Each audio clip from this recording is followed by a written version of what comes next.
Je ne suis pas sûr qu'il y ait énormément de différences sur le plan juridique et diplomatique, sauf peut-être que le représentant de la Palestine à Paris présentera ses lettres de créance au président de la République, comme tous les autres ambassadeurs. Il aura le droit à un titre d'ambassadeur, et pas seulement sur le plan de courtoisie, mais sur un plan plus formel.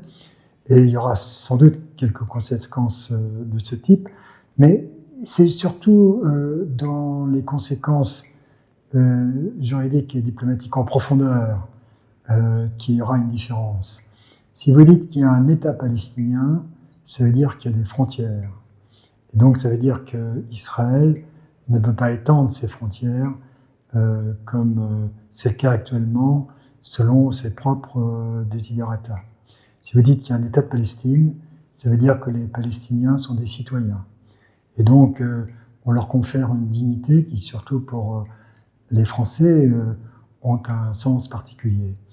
Mais voilà, c'est de cet ordre-là qu'il y aura un changement de statut.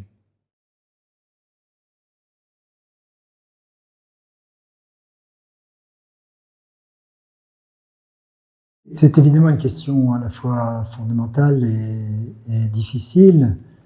Je ferai quand même une ou deux remarques.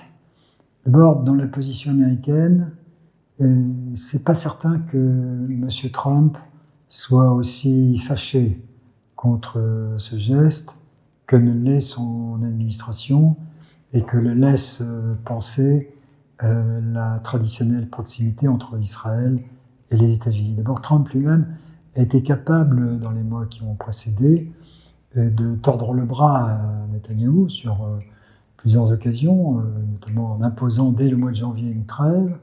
Ensuite, en juin, dans la confrontation avec l'Iran. Et cette fois-ci, c'est clair qu'il dit du mal, il critique la position de la France, qui est aussi celle du Royaume-Uni, n'oublions pas, du Canada et d'autres, mais sur un mode plutôt agree to disagree, comme on dit en anglais, si on est d'accord pour être pas d'accord, que sur un mode très combatif. Or, c'est très important parce que pour l'avenir, pour qu'il y ait une vraie dynamique qui soit créée, il faut qu'Israël accepte un cessez-le-feu, ne serait-ce que pour permettre de vraies élections en Palestine, et aussi pour sauver Gaza d'une destruction complète. Or ça, seul Netanyahou peut le faire. Seul Netanyahou peut le faire, mais seul Trump peut forcer Netanyahou à le faire. Et donc, l'avenir de cette initiative qu'on appelle franco-saoudienne, encore une fois, à laquelle s'est jointe d'autres États du G7, d'autres membres permanents occidentaux du Conseil de sécurité, son avenir dépendra beaucoup de ce que fera le président Trump.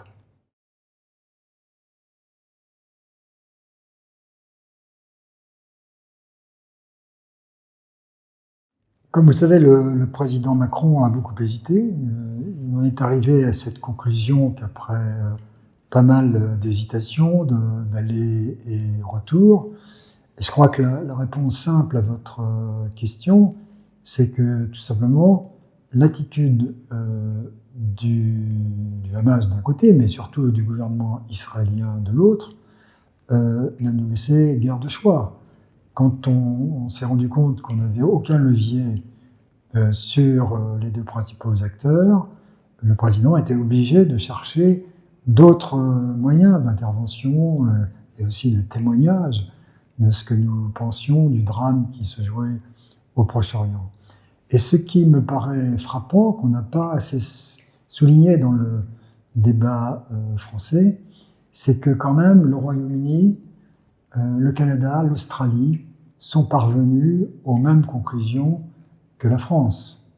Et donc, il y a chez les principaux alliés occidentaux d'Israël une exaspération, un sentiment d'impuissance, la crainte que si on ne fait rien, si les choses continuent comme ça, tout ce qui restait de la Palestine sera annihilé et que Israël s'enfonçait dans une logique d'hégémonie totale dans la région qui sera destructrice naturellement pour Israël lui-même C'est tout cela qui a conduit Paris, mais aussi Londres, Canberra et d'autres, la Belgique, le Portugal, à cette décision qui, bien entendu, n'est pas l'alpha ou l'oméga, qui est sans doute la moins mauvaise option, qui n'est pas l'option préférable que nous aurions souhaité mettre en œuvre, qui aurait été de pouvoir vraiment arrêter la guerre.